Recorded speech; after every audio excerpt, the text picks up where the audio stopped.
आजा, हे आजा, एक विचारू का? विचारा की. आजकाल तुझं लक्ष कुठं भलतीकडेच असते. काही टेन्शन तर नाही ना? नाही. नक्की ना? खरंच नाही. आजा, तुला काय मी आज ओळखत नाही. अरे एवढा एवढाचा होता ना तेव्हापासून बघतोय. मराठी शाळेत मी ध्वजवंदनाला असायचो.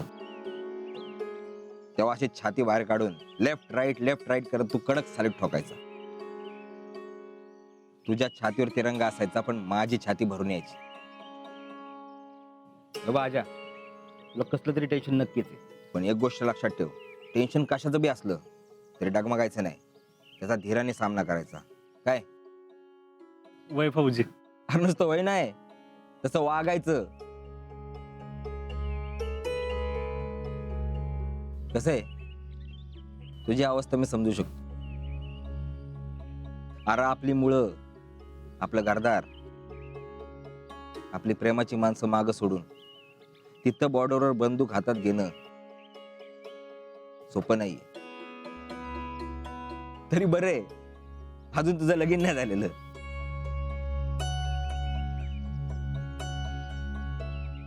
फौजी. हं? एक विचारू. अरे विचार की. तुम्ही अरे बोल की. तुम्ही लग्न का नाही केलं?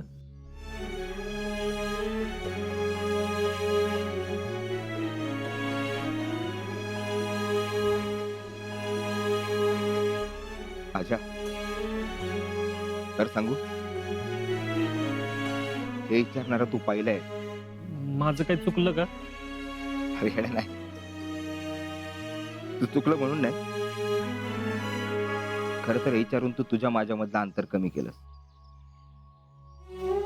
आणि तसं बी मी लग्न का केलं नाही हे तुला कळणं महत्वाचं आहे. लग्न ठरलं होतं माझं. नवीन नवीन भरती झालो होतो. आई बी मागे लागली होती. नाही वय करता करता एक पोरगी बघितली. नाही नाही म्हणणारा मी चक्क त्या पोरीच्या प्रेमात पडलो. ती मला आवडली, तर मी बी तिला आवडलो. साखरपुडा बी झालता आमचा. मग पुढलं लग्न. कसं काय? कारगिलच्या युद्धामध्ये आज हात गेला, तिचा बाप घाबरला. खरं तर जीवावरचं हातावर बेतलं. त्याची कोणतरी कान फुंकले. सगळे म्हणाले पोरगा आर्मीत आहे, कसं होणार? तो तिथं ही इथं. मनाच्या समोर मरण असताना पोरीला मरणाच्या दारात का बांधताय? तसं काय हे जन्माला आलेच नाही, कधी मरणारच नाही. अच्छा, मरण वेगळं आणि मरणाला चलन देऊन जगत राहणं हे वेगळं. आणि ते फक्त फौजी करू शकतो. पुढं काय झालं? का होणार? लग्न मोडलं. अरे माझ्यावर जीव आवळून टाकणारी ती पोरगी पुढे नजर वळून बघणं बी झाली. अभि नाईलाज होता म्हणा, पण मी ओळखून गेलो. मग मी नीट विचार केला, समजा आमचं लग्न झालं असतं आणि मग सैन्यात मला वीर मरण आलं असतं, तिथं पुढे काय झालं असतं? हाच विचार सतत माझ्या डोक्यात राहिला. आणि म्हणून मी परत कधी लग्नाचा विचार नाही केला. माझं लग्न मोडलं या धक्क्याने माझा बाप गेला. पुढे 6 महिन्यात आई बी गेली. सगळं पचवलं. मी आयुष्यात जेवढं काय गमावलं ना, त्याच्यापेक्षा कितीतरी पटीने इंडियन आर्मीने मला दिलंय. फौजी, हो, तुमच्या डोळ्यात पाणी. राजा फौजी बी माणूस असतं, इसरतात लोक. त्यांना बी भावना असतात. बाकीच्या लोकांसारखं त्यांना बी वाटतं हसावं, रडावं, मजा करावी, प्रेम करावं. सगळं फौजीला बी वाटतं. पण फौजीने आपल्या डोळ्यातले आसू खाली सांडायचे नसतात. का? कारण त्यांना दुसऱ्याच्या डोळ्यातनं फुटणारा आसवाचा बाण थांबवायचा असतो, त्याला धीर द्यायचा असतो. तुला आठवतं मी केला गॉगल दिला होता, तुला गॉगल दिला होता. भरती होणाऱ्या प्रत्येकाला मी गॉगल का देतो माहिती? हा प्रश्न पडलाय कधी? का? कारण गॉगल घातला ना की फौजीच्या मनाचा ठाव लागत नाही. फौजीच्या रक्तात नुसतं लढणं असतं, रडणं नाही. कधी बी लक्षात असू दे.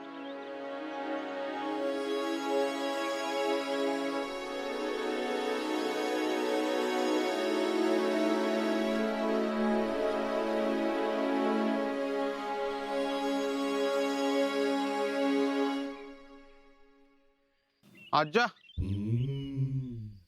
ए आज्जा अरे काय गिराक बिराक आलत काय नाही. पण आज्जा तू का असं शून्यात बघत बसलायस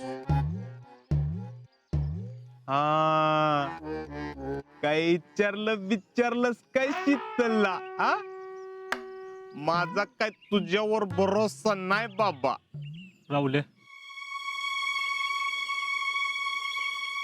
मी शीतलीला विचारणार नाही. मग का आता मी विचारू का अरे म्हणजे तुझ्या वतीनं मी खरंच तिला विचारणार नाही. काय लका याडबीड लागलं का काय का तुमच्या दोघात परत भांडणं झालेत काय नाही. मग तिनं नकार बिकार दिला नाही ना नाही म्हणजे तू कोमात गेलायस म्हणून म्हणलं नाही तसं काय. अयो हाय का आता तसं बी नाही असं बी नाही मग नक्की कसं आहे राहुल्या, मी ठरवलंय शीतलीला विचारायचं नाही.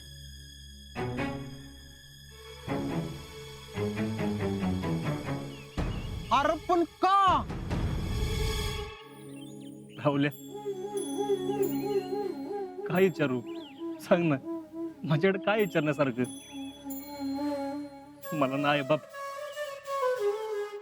नगरदार. अरे मामा आहे की पण इथं मी माझ्या बायकोला थोडीच घेऊन येऊ शकतो.